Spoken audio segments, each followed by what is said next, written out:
আবারও ৯টা ৫টা অফিস কোরবানি ঈদের পর কার্যকর।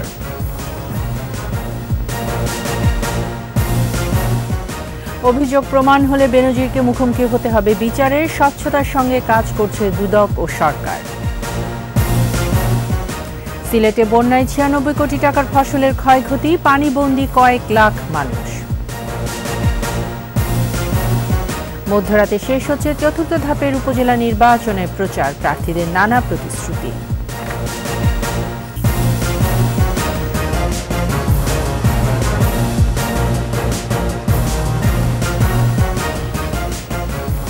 শুনছিলেন ফার্স্ট সিকিউরিটি ইসলামী ব্যাংক পিএলসি সংবাদ শিরোনাম। আমন্ত্রণ ২১ দেশের সংবাদে, সাথে আছে আমি তাইজিন রহমান। দর্শক, ২১ টেলিভিশনের সংবাদ একই সাথে সরাসরি দেখতে পাবেন আমাদের ফেসবুক পেজ www.facebook.com/2124 অনলাইনে। কোরবানির ঈদের পর আবারও ৯টা ৫টা অফিসে ফিরছে সরকারি, আধা সরকারি, স্বায়ত্তশাসিত ও আধা স্বায়ত্তশাসিত প্রতিষ্ঠান। প্রধানমন্ত্রী শেখ হাসিনার সভাপতিত্বে নিয়মিত বৈঠকে এই সময়সূচি নির্ধারণ করেছে মন্ত্রিসভা। এখন থেকে পূর্ব অনুমোদন ছাড়া উদ্ভাবিত জিএমও, এলএমও এর মতো জৈব আবিষ্কার বাজারে ছাড়া যাবে না, এমন বিধান রেখে জাতীয় জীব নিরাপত্তা নীতির অনুমোদন দিয়েছে মন্ত্রিসভা। রিপোর্টে বাকিটা জানাচ্ছেন মোহাম্মদ নুর নবী। তেজগাঁওয়ে প্রধানমন্ত্রীর কার্যালয়ে প্রধানমন্ত্রী শেখ হাসিনার সভাপতিত্বে বসে মন্ত্রিসভার নিয়মিত বৈঠক। বৈঠকে বাংলাদেশ বনশিল্প উন্নয়ন কর্পোরেশন আইন, বাংলাদেশ ও নেদারল্যান্ডস এবং বাংলাদেশ ও মরিশাসের মধ্যে দ্বৈত করা আরোপ পরিহার ও রাজস্ব ফাঁকি সংক্রান্ত চুক্তির অনুমোদন দিয়েছে মন্ত্রিসভা। দুপুরের খাবার ও প্রার্থনার বিরতি ছাড়া সকাল ৯টা থেকে বিকেল ৫টা অফিস সময় নির্ধারণ করেছে মন্ত্রিসভা। ২০২২ সালের পর পুরনো সময়ে ফিরে গেল সরকারি দফতরগুলো। কাটাহেনা প্রোটোকল অব বায়োসেফটি প্রোটোকলের অনুসমর্থনে প্রণীত জাতীয় জীবন নিরাপত্তা নীতি, মানুষ ও পরিবেশের নিরাপত্তা নিশ্চিতে জাতীয় জীবন নিরাপত্তা নীতি প্রণীত হয়েছে। যে ৯টা থেকে ৫টা আমরা ৮ ঘন্টা কাজ করব, আমরা ৫টা ৪০ ঘন্টা আমাদের কাজ করতে, আমরা তার আগে ৩৫ ঘন্টা কাজ করতাম। সেটা আমরা বিশেষ ব্যবস্থা ছিল, আমরা মূল অবস্থানে আবার চলে আসলাম। রোববার থেকে বৃহস্পতিবার পর্যন্ত মাঝখানে ১টা থেকে ১:৩০ পর্যন্ত নামাজ এবং বিরতি। কাটাহেনা প্রোটোকল অব বায়োসেফটি প্রোটোকলের অনুসমর্থনে প্রণীত হয়েছে জাতীয় জীবন নিরাপত্তা নীতি। এটি অনুসারে মানুষ ও পরিবেশের নিরাপত্তা নিশ্চিত না করে নতুন আবিষ্কৃত জেনেটিক্যালি মডিফাইড ফসল সরাসরি বাজারে আসতে পারবে না, যেটাকে আমরা জিএমও বলি, এবং একটা লিভিং মডিফাইড অর্গানিজম এলএমও বলি। এইগুলো এখন অনেক রিসার্চ হচ্ছে এসব নিয়ে। সেই রিসার্চটা যেন মানে নিরাপদ হয় এবং এগুলো রিসার্চটা যেন আমরা রেগুলেট করতে পারি, সেজন্য এখানে করা হয়েছে। বলা হচ্ছে যে এখন যে কোনো একটি নতুন ভ্যারাইটি হলেই সরাসরি বাজারে আসতে পারবে না, সরকারের অনুমোদন লাগবে। একটা কমিটি আছে, সেই কমিটির অনুমোদন লাগবে এবং সেইটার অনুমোদন ছাড়া এটি বাজারজাত করা যাবে না, সাধারণ মানুষের ব্যবহার উপযোগী করা যাবে না। এবং সোহরাওয়ার্দী উদ্যানে স্বাধীনতা স্তম্ভ নির্মাণের লক্ষ্যে শাহবাগ থানা স্থানান্তরিত করার সিদ্ধান্ত নিয়েছে মন্ত্রিসভা। থানাটির নতুন ঠিকানা বাংলা মোটরের সাকুরাবারের পেছন অংশে। মোহাম্মদ নুর নবী, ২১ টেলিভিশন, ঢাকা। সাবেক আইজিপি বেনজির আহমেদের বিরুদ্ধে অবৈধ সম্পদের অভিযোগ তদন্তে প্রমাণিত হলে বিচারের মুখোমুখি হতে হবে বলে মন্তব্য করেছেন রাষ্ট্রের সর্বোচ্চ আইন কর্মকর্তা AM আমিন উদ্দিন। অন্যদিকে বেনজিরের আইনজীবী বলছেন, যতক্ষণ কোনো মামলা হচ্ছে না ততক্ষণ পর্যন্ত আইনি পদক্ষেপ নেওয়ার কোনো প্রয়োজনীয়তা নেই। বিস্তারিত শাকির আরজুর রিপোর্টে। পুলিশের সাবেক মহাপরিদর্শক বেনজির আহমেদ ও তার পরিবারের বিপুল সম্পদের তথ্য বেরিয়ে আসার পর থেকে দেশজুড়ে আলোচনা সমালোচনার ঝড়। দুদক মাঠে নেমে একের পর এক বেনজিরের বিপুল সম্পত্তির খোঁজ পেতে থাকে। দুদকের আবেদনে এসব সম্পদ জব্দ করারও আদেশ দিয়েছেন আদালত। ৬ জুন বেনজির আহমেদ ও ৯ জুন তার পরিবারকে তলব করেছে সংস্থাটি। সাবেক পুলিশ প্রধানের এমন সম্পত্তি কোথা থেকে এলো তার সুস্পষ্ট প্রমাণ দেখাতে না পারলে বিচারের মুখোমুখি হতে হবে, এমন মন্তব্য করেছেন অ্যাটর্নি জেনারেল। উনি প্রমাণ করেন যে উনি এটা ব্যাংকের লোন নিছেন, তখন কিন্তু তার অন্য কথা আসবে। উনি যদি এটা প্রমাণ না করতে পারেন যে উনি নিজের থেকে কিনছে, বা তাহলে সেই টাকাটা উনি কোথায় পেলেন, ওনাকে তখন ওই জবাব দেওয়া করতে হবে। তখন দুদক কিন্তু তার বিরুদ্ধে যে তদন্ত করছে সেই তদন্ত অনুযায়ী তারা কিন্তু তাদের রিপোর্ট জমা দেবে। বেনজির আহমেদ কোনো আইনি সহায়তা নেবেন কিনা এমন প্রশ্নের জবাবে তার আইনজীবী জানান, আইনি সহায়তার এখনই প্রয়োজন নেই। যেহেতু ওনার বিরুদ্ধে একটা অভিযোগ আছে এবং দুদক ইনকোয়ারি করছে, ওনার সম্পত্তি বাজেয়াপ্ত হয়েছে, সুতরাং উনি আইনগত ব্যবস্থাগুলি নেবেন।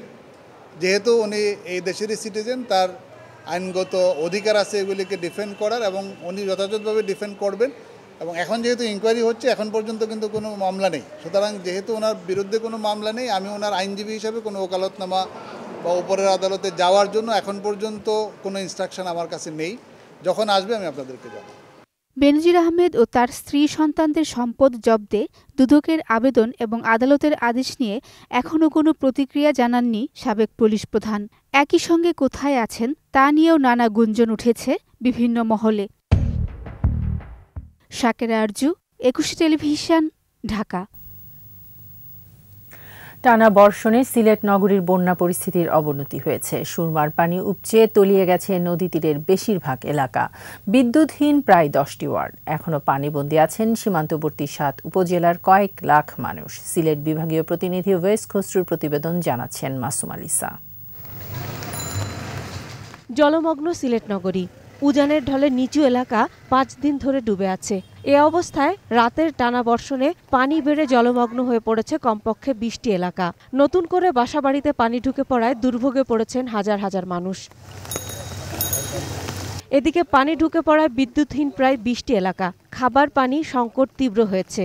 নগরের উপশহর সুবানীঘাট, তালতলা, যতরপুর, মেন্দিবাগ সহ কয়েকটি এলাকার 90% বাসাবাড়ি পানির নিচে রয়েছে।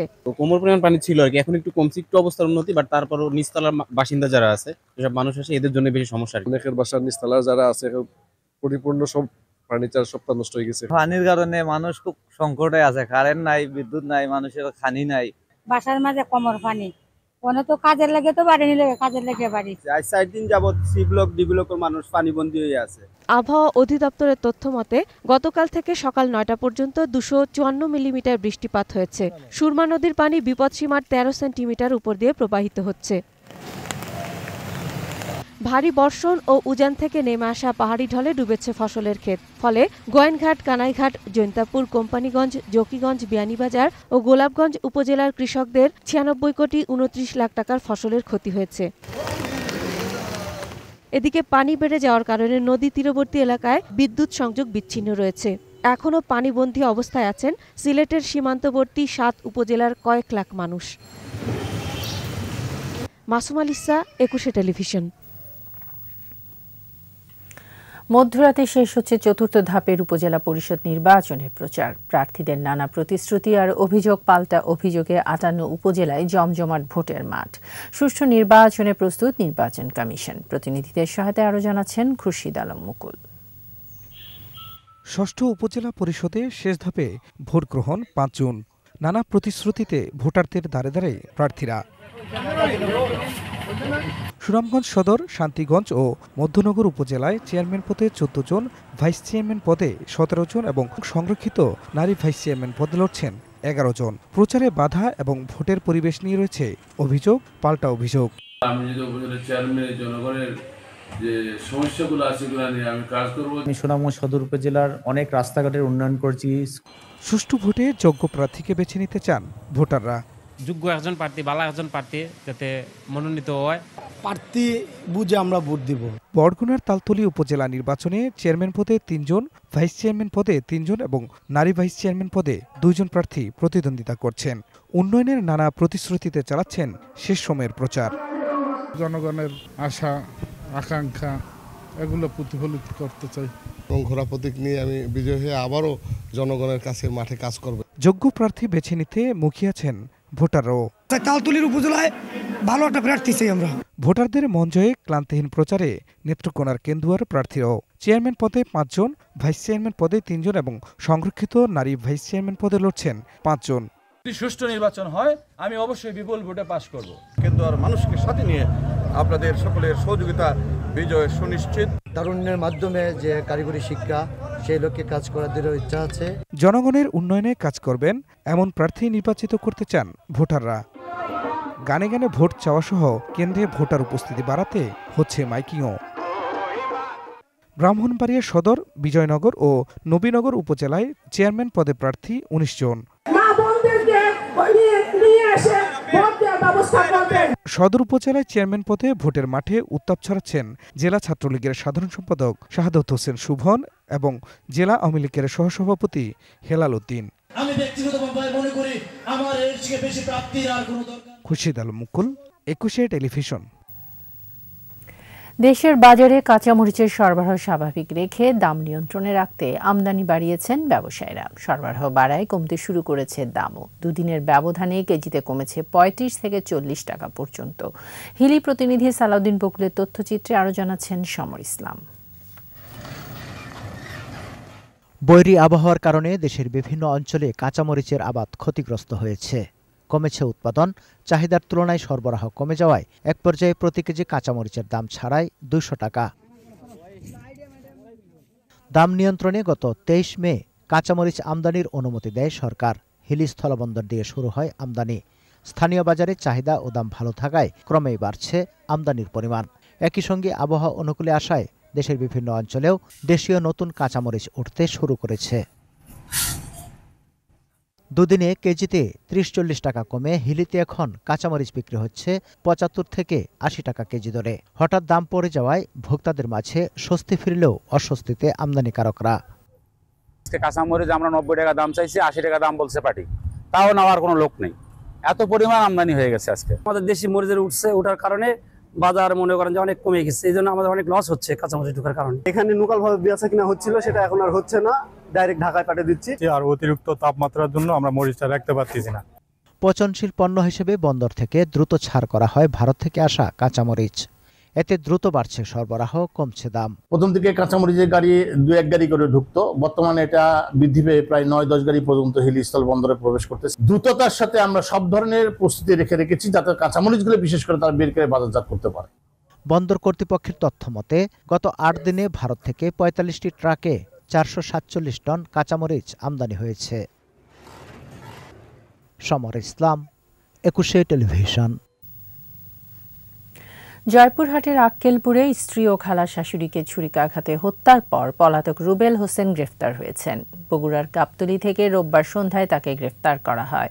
জয়পুরহাটের পুলিশ সুপার জানান, সৌদি প্রবাসী শাশুড়ি পাঠানো টাকা না পেয়ে রুবেল এই হত্যার ঘটনা ঘটান। গ্রেফতারের পর রুবেলের দেয়া তথ্যে খুনে ব্যবহৃত ছুরি জব্দ হয়েছে।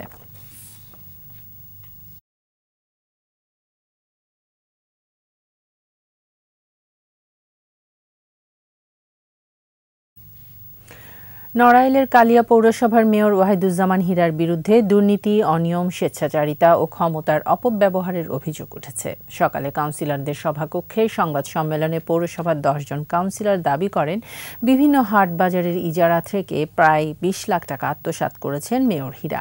তবে অভিযোগ অস্বীকার করে মেয়র বলেন, সব কাজ নিয়ম মাফিক হয়েছে, কিন্তু কাউন্সিলর ব্যক্তিগত সুবিধা না পেয়ে অভিযোগ করছেন।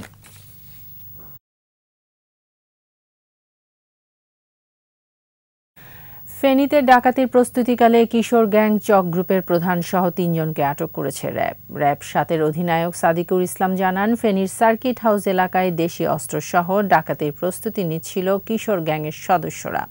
এই সংবাদে ধারালো চাকু সহ চক গ্রুপের প্রধান সোহেল, সদস্য ইয়াসিন এবং বেলাল উদ্দিনকে আটকের পর থানায় হস্তান্তর করা হয়। র্যাব জানায়, ডাকাতি, ছিনতাই, চাঁদাবাজি, অস্ত্রশস্ত্র প্রদর্শন সহ মাদক সেবনে জড়িত তারা।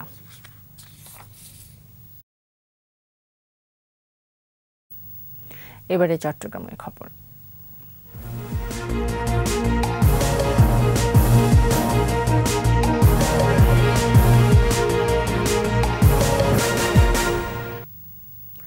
চট্টগ্রামে মাদক সেবনের টাকা না দেয়ায় মা রিনা আক্তার চন্দনা বেগমকে কুপিয়ে হত্যা করেছে মাদকাসক্ত ছেলে মোহাম্মদ ওমর ফারুক। নগরীর পাহাড়তলী ভেলুয়ার দিঘি এলাকায় এই হত্যার পরপরই মরদেহ উদ্ধার ও ঘাতক ফারুককে আটক করেছে পুলিশ। স্থানীয়রা জানান, দীর্ঘদিন ধরে মাদক সেবন ও মাদকের টাকার দাবিতে মায়ের সঙ্গে খারাপ আচরণ করে আসছিল ফারুক। রোববার দিবাগত রাতে টাকা না পেয়ে ফারুক ধারালো দা দিয়ে এলোপাতাড়ি কোপালে মারা যান তার মা।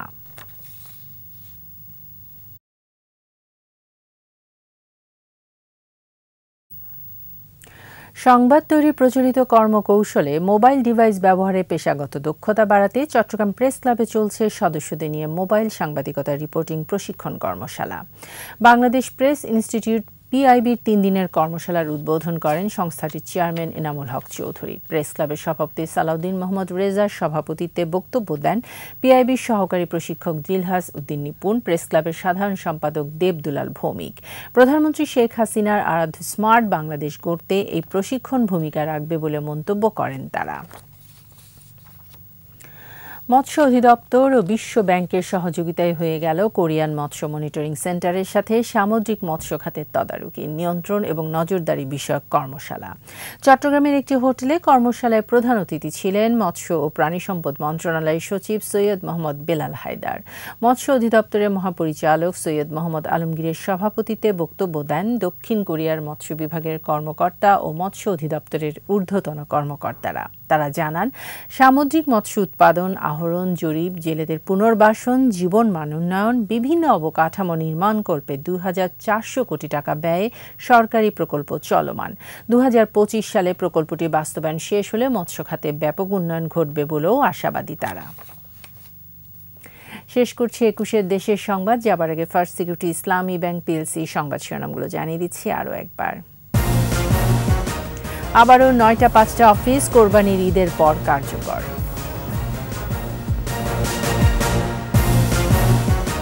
অভিযোগ প্রমাণ হলে বেনজিরকে মুখোমুখি হতে হবে বিচারের, স্বচ্ছতার সঙ্গে কাজ করছে দুদক ও সরকার। সিলেটে বন্যায় ৯৬ কোটি টাকার ফসলের ক্ষয়ক্ষতি, পানিবন্দী কয়েক লাখ মানুষ। মধ্যরাতে শেষ হচ্ছে চতুর্থ ধাপের উপজেলা নির্বাচনে প্রচার, প্রার্থীদের নানা প্রতিশ্রুতি।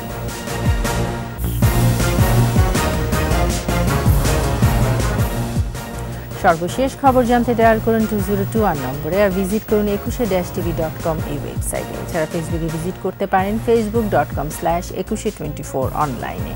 এতক্ষণ সাথে থাকার জন্য ধন্যবাদ। পরের সংবাদ সন্ধ্যা ৭টায় দেখার আমন্ত্রণ রইল। 21-এর সাথেই থাকুন।